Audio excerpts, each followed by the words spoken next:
Gente, hoje dentro do programa o foco foi filhos. Filhos, filhos, filhos. E que se faz necessário. O que eu tenho percebido dentro da sociedade e que tem chamado bastante atenção minha como mãe, e acredito que tenha chamado a atenção de várias outras pessoas e especialistas, é que fez a gente convidar hoje aqui para o estúdio Rodrigo Lopes para encerrar essa entrevista de hoje dentro do nosso programa, falando de algo muito sério.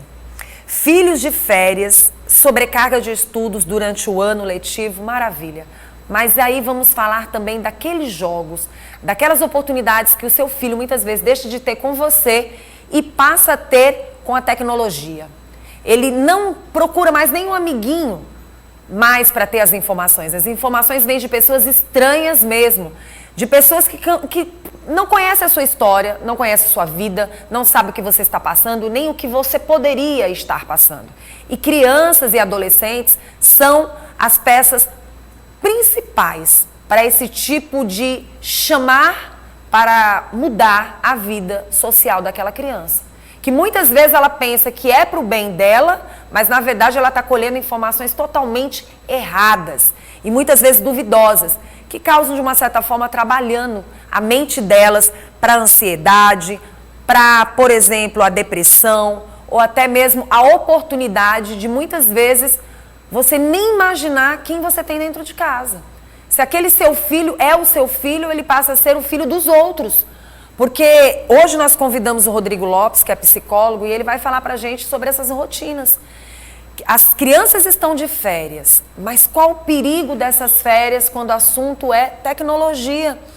Porque a gente sabe que elas passam o ano inteiro estudando, mas muitas vezes elas buscam uma oportunidade de chegar logo em casa. Para estar lá na telinha, para ficar grudado num videogame, para ficar no YouTube, às vezes ouvindo pessoas que não têm nada a acrescentar a estas crianças, a estes jovens. É um chamar de alerta para os pais? Bom dia, Vanusa. Bom dia, seja bem-vindo. Bom dia aos telespectadores. Bom, uma grande alerta, né, Vanusa? Infelizmente, as telas, as redes sociais, os jogos online estão cada dia mais buscando atrair a atenção das crianças, adolescentes, e isso vai levando a um contínuo da criança se afastar dos estudos ou, ao mesmo tempo que está nos estudos, está querendo jogar ou se sobrecarregar no jogo, nas telas, no excesso dessa realidade, principalmente nessa condição pandêmica, onde a realidade online se tornou não só das telas para os jogos, mas também para os estudos. Sim. Né? E isso foi levando a uma grande sobrecarga. Levando a uma condição de ansiedade, de aumento de ansiedade, de outros quadros como a depressão, de quadros vinculados a transtornos de ansiedade, baixa de atenção, o que vai levando a uma condição de muita vulnerabilidade da criança, dos adolescentes. E isso vai levando a uma situação de risco, né? Rodrigo, você tem livros, né? E você Sim. tem um livro que ele bate profundamente em assuntos ligados a esse mundo que nós estamos vivendo hoje. Vamos dar uma olhadinha aqui, a gente observa algumas lições que as crianças acabam trazendo para casa. As férias chegou, quais são os riscos?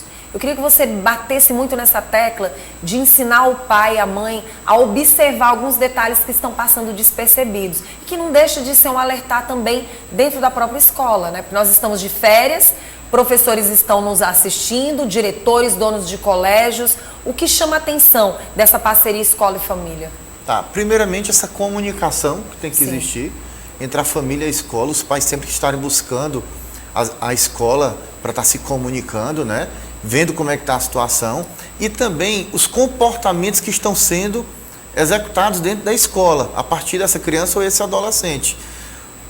Mostrando como ele está dentro do desempenho dele na escola, dentro do convívio com os colegas, dentro das condições de humor, de atenção, de ansiedade, que estão ali repercutindo no desempenho dele e também no convívio dele com os colegas, se está existindo algum tipo de isolamento, se a criança está todo o tempo chegando em casa e dentro da escola também reclamando que está cansada, que não está conseguindo dormir bem, ou que está tendo algum tipo de dificuldade de convivência querendo se isolar. Quando a criança também tem uma resistência muito grande a querer ir para a escola, Vanusa, está querendo ficar em casa, isso é um risco. Nós temos que estar buscando ver o que está acontecendo no dia a dia dessa criança. Né? Como é que a gente pode trabalhar, quais são esses riscos, né, que você acabou de apresentar, mas como a gente pode trabalhar esses impactos na rotina dessa criança? Como a gente pode observar o que está acontecendo? Você já deu alguns sinais, mas a gente percebe que às vezes a criança dá mais sinais e o pai ou a própria escola não consegue observar. Às vezes excesso, por exemplo, de trabalhos que são feitos, mas também excessos de liberdade dentro de casa, com essas telinhas. Bom, você falou já aí praticamente algo que tem que se ter muito cuidado. Sim. Os limites com as telas. Né? O limite com as telas é importantíssimo. As telas, à vontade, são um risco, tá? Principalmente os jogos online e as redes sociais e YouTube. Mas as redes sociais hoje estão levando a um contínuo de muito vazio dentro da realidade que vai se apresentando no meio jovem, no meio infantil, jovem, tá? Os likes, os vídeos, as reels que vão sendo estruturadas ali porque os jovens querem muito entrar nesse mundo de ser curtido, de ser visto, de ser aceito, né, pela sociedade moderna em termos de ser, vamos dizer, gratificado nessa condição. E a gente vê que tem muitas crianças em jogos online que mal sabem falar. Sim. Crianças que a gente vê com equipamentos, cadeiras, sim, jogos caríssimas e que muitas vezes a gente vê aquela criança não sendo produtiva. Às vezes você vê um filho observando algo de um menino ou de uma menina que esteja ali nos computadores, que estejam ali controlando os jogos online, falando coisas absurdas, às vezes utilizando até palavras que não são interessantes. Sim. E manias, vícios de linguagem que às vezes são trazidas para dentro de casa e a criança fica com um vocabulário péssimo. Não, o pensamento dela é exclusivamente só naquilo, a questão dos likes, crianças que acabam de uma certa forma ficando num mundinho totalmente minúsculo, restrito, onde ela já não quer mais conversar com os amiguinhos, onde ela já não quer mais ter outros tipos de assuntos, acaba também perdendo interesse pelo ensino da própria escola, né? Ela tem dificuldade para aprender, mas não tem dificuldade de entender coisas que não vão somar na vida dela. E é algo que nós temos que ter muito cuidado, Vanusa. Sim. Esses jogos tem que ter um cuidado com a questão da agressividade. Sim. Que é imposta dentro deles. Né? Eu percebo que tem muitos... O público infanto-juvenil ali, principalmente nessa realidade de 9, 8, 7 anos a 12 anos, está demonstrando cada vez mais um caráter de querer estar tendo mais contato com esses jogos de muito agressivos, o que não é, muitas vezes, o indicado para essa idade. Uhum. Então, os pais têm que terem mais cuidado quanto a isso, de estarem fiscalizando que tipo de jogos estão sendo expressos ali no dia a dia da criança, os jogos que elas estão utilizando, porque a agressividade é algo também que demonstra uma repercussão, sim, muito grande nos dias principalmente de hoje. Nessa mudança de criança para adolescência, sim, que é uma fase extremamente preocupante. Com certeza. Que ele começa a mudar, os hormônios já não são mais os mesmos e tem hora que a própria criança mesmo diz que está mudando, que está diferente, está nervosa e dependendo do que ela está assistindo, do que ela está participando, pode trazer mais problemas. A hipnoterapia cognitiva pode ajudar? Pode sim. A hipnoterapia cognitiva comportamental, ela vai diretamente trabalhar na saúde mental desse jovem, tá? Onde vai trabalhar através dessas vivências que ele tem no dia a dia, dentro do cenário hipnótico, trabalhando nessas condições que estão disfuncionais, nessas memórias que estão disfuncionais, esses pensamentos, trazendo ele para essa realidade, trabalhando para que os comportamentos que vão ser executados ali sejam comportamentos melhores, mais aceitos, que não sejam tão envolvidos de emoções negativas, como a agressividade, como a tristeza, a angústia, a ansiedade, trazendo momentos mais agradáveis para aquela criança e para aquele convívio familiar. Quais são os sinais que o pai pode observar?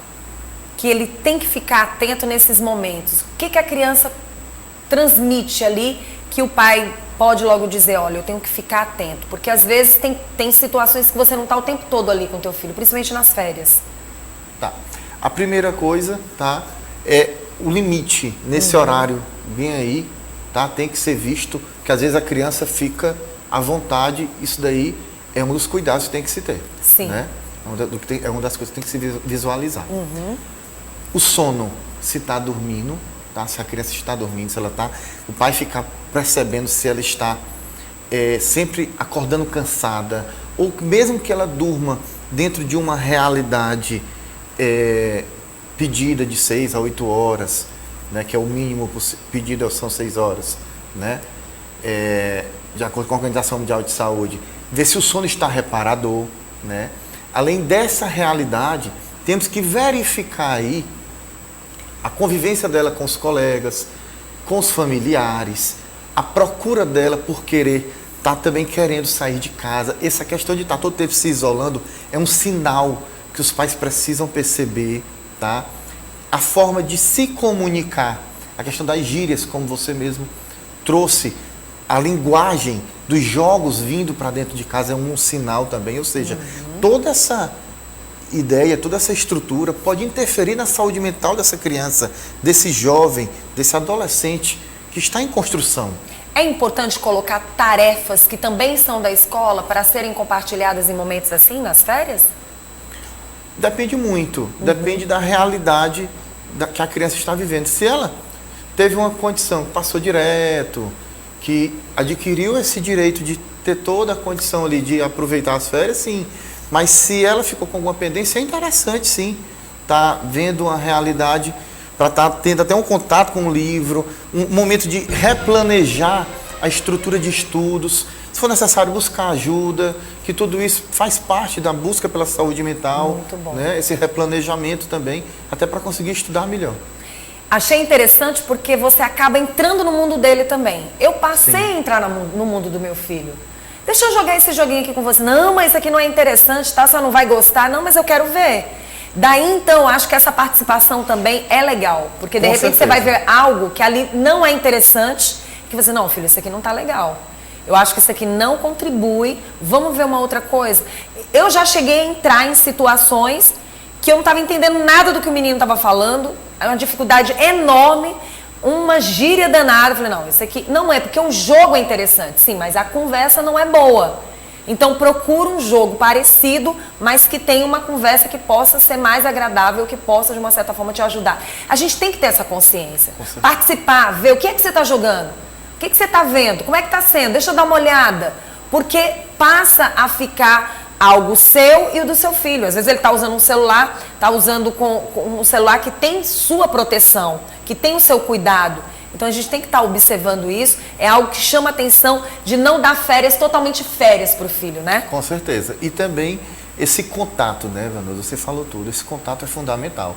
Os pais têm que entender que eles precisam estar presentes com os filhos. Às vezes eu vejo alguns pais que deixam com a babá ou com uma pessoa, com um adolescente de 16 anos, 18 anos, né, que já está entrando aí na fase adulta.